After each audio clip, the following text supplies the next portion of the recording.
Genesis, chapter 30, 1-43. When Rachel saw that she bore Jacob no children, Rachel envied her sister. She said to Jacob, "Give me children or else I will die." Jacob's anger burned against Rachel and he said, "Am I in God's place who has withheld from you the fruit of the womb?" She said, "Behold my maid Bilhah. Go into her, that she may bear on my knees, and I also may obtain children by her." She gave him Bilhah her servant as wife, and Jacob went in to her. Bilhah conceived and bore Jacob a son. Rachel said, "God has judged me, and has also heard my voice, and has given me a son." Therefore she called his name Dan. Bilhah, Rachel's servant, conceived again, and bore Jacob a second son. Rachel said, "I have wrestled with my sister with mighty wrestlings and have prevailed." She named him Naphtali. When Leah saw that she had finished bearing, she took Zilpah, her servant, and gave her to Jacob as a wife. Zilpah, Leah's servant, bore Jacob a son. Leah said, "How fortunate!" She named him Gad. Zilpah, Leah's servant, bore Jacob a second son.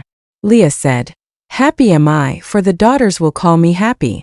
She named him Asher. Reuben went in the days of wheat harvest, and found mandrakes in the field, and brought them to his mother Leah. Then Rachel said to Leah, "Please give me some of your son's mandrakes." Leah said to her, "Is it a small matter that you have taken away my husband? Would you take away my son's mandrakes also?" Rachel said, "Therefore he will lie with you tonight for your son's mandrakes." Jacob came from the field in the evening, and Leah went out to meet him and said, "You must come in to me, for I have surely hired you with my son's mandrakes." He lay with her that night. God listened to Leah, and she conceived, and bore Jacob a fifth son. Leah said, "God has given me my hire because I gave my servant to my husband." She named him Issachar. Leah conceived again, and bore a sixth son to Jacob. Leah said, "God has endowed me with a good dowry. Now my husband will live with me, because I have borne him 6 sons." She named him Zebulun. Afterwards she bore a daughter, and named her Dinah. God remembered Rachel, and God listened to her, and opened her womb. She conceived, bore a son, and said, "God has taken away my reproach." She named him Joseph, saying, "May Yahweh add another son to me." When Rachel had borne Joseph, Jacob said to Laban, "Send me away, that I may go to my own place and to my country. Give me my wives and my children for whom I have served you, and let me go, for you know my service with which I have served you." Laban said to him, "If now I have found favor in your eyes, stay here, for I have divined that Yahweh has blessed me for your sake." He said, "Appoint me your wages, and I will give it." Jacob said to him, "You know how I have served you, and how your livestock have fared with me. For it was little which you had before I came, and it has increased to a multitude.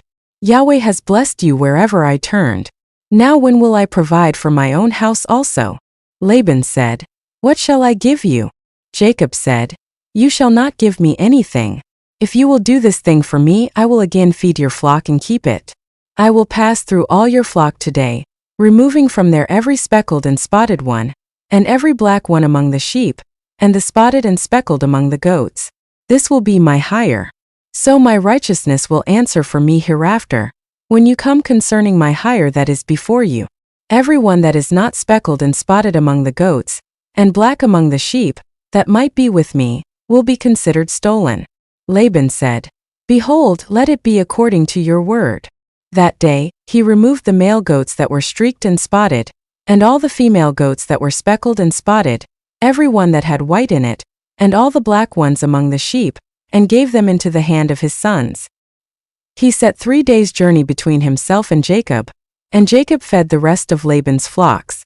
Jacob took to himself rods of fresh poplar, almond and plane tree, peeled white streaks in them, and made the white appear which was in the rods. He set the rods which he had peeled opposite the flocks in the watering troughs where the flocks came to drink. They conceived when they came to drink. The flocks conceived before the rods, and the flocks produced streaked, speckled, and spotted.